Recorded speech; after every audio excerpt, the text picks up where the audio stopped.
Drop it like it's hot. Drop it like it's hot. And that's hot. You can catch me at the hot spot. It's the BR18. All right, 28 after the hour, time for the hot spot. What up, Brett? What up, Rickey? Good morning, everybody. I'm your girl, Brett Tat Tat, and this is the Hot Spot, where we bring you music, movies, and more. So let's get on off into it. Well, y'all, Chris Brown and Usher's R&B tour is in full effect, with Mario and Tank and Eric Bellinger singing background vocals. But in a recent interview, Jacquees was asked why he isn't included in the lineup of background singers, and here's what he had to say. Do I feel like I'm overlooked at times? Of course. You know what I'm saying? Did I want to be on the R&B tour? Of course, that would have been dope. But, I don't think I would have been singing background like Mario, you know what I'm saying, and Tank and all that stuff, you know what I'm saying? I would have wanted to hold my own, you know what I'm saying? Shout out to them, you know what I'm saying? Yeah. But I wouldn't be doing that. Well, Tank responded saying that every man has a choice to make. I've been making hard and unpopular choices for 30 years. Tank, Mario, and Eric Bellinger have been killing it on this tour. How do y'all feel about Tank and Mario and Eric Bellinger singing background vocals on this tour? Because I do believe... Go ahead, Rickey. Yeah, I think it's dope. Me too. Because I'm sure Usher and Chris Brown allow them to go out on stage and do some in-between. They while do. They go, yeah, absolutely. You get an That's opportunity a blessing and an honor. To perform in a stadium or whatever, and then when you give 70,000 people. Yeah, you give yourself so much exposure, and then Yes. next thing you know, in a few years, you keep building up your, building everything up, whatever. Then you could be doing the same, some of the same things.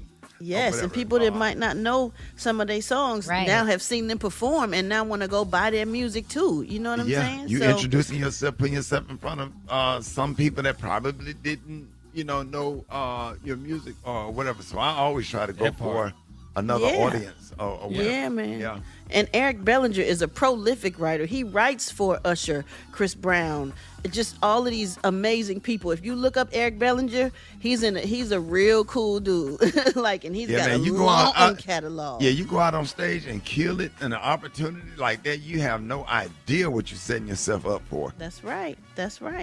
That is absolutely right. All right, moving on. Meg Thee Stallion is Michelle Obama's latest guest on her IMO podcast, and it's our former First Lady's first episode in months. And during their conversation, Meg talked about how anyone can become famous these days, even if their music ain't good. Check this out.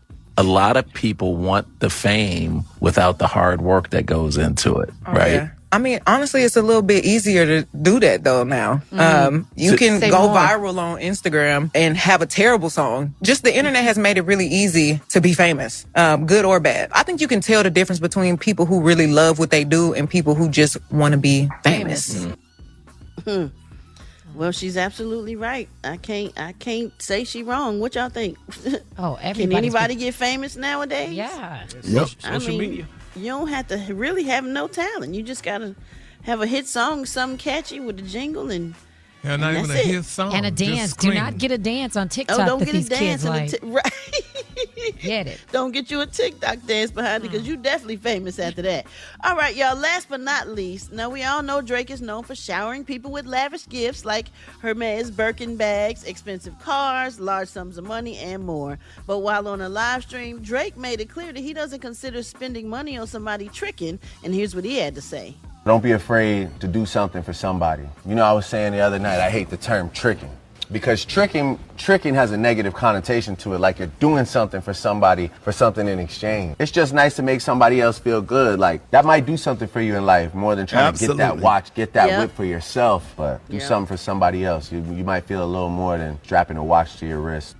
Yeah, Totally. you're blessed to be a blessing. Yes, absolutely. I absolutely agree with that. All right, y'all, if you miss any part of the show, make sure you check it out on the Rickey Smiley Morning Show podcast, available wherever you get your podcasts. And you can catch me on my social media at SoSoBrat. Coming up next, y'all, we got the White Stone with that praise mix down right here on the Rickey Smiley Morning Show.